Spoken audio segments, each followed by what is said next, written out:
Elle s'appelle Grace Élie Coutinho, que nous invitons sur cette table. Vous savez, j'aimerais vous dire une chose. La guerre en République démocratique du Congo est beaucoup plus âgée que moi.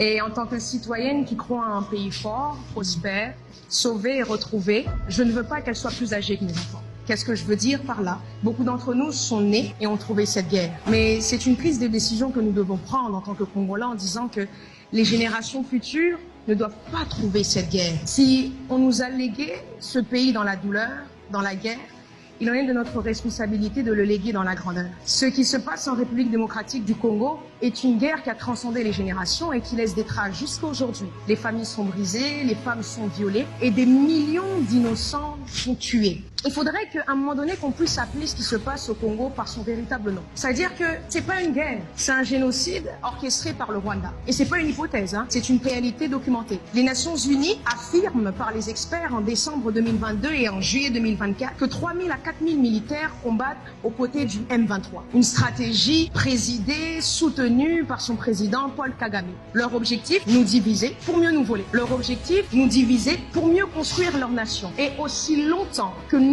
Congolais, nous ne sommes pas unis, on n'aura pas un pays à défendre demain. Aussi longtemps que nous, Congolais, nous ne parlons pas d'unité, nous n'avons pas une vision commune, nos minéraux vont construire les pays voisins. Aussi longtemps que nous, Congolais, nous ne faisons pas qu'un seul, un jour nous nous réveillerons, le pays sera départagé en deux.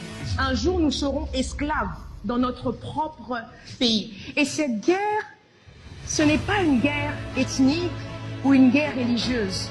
C'est une guerre où le temps est compté et un héritage doit être donné à nos enfants. Merci à vous.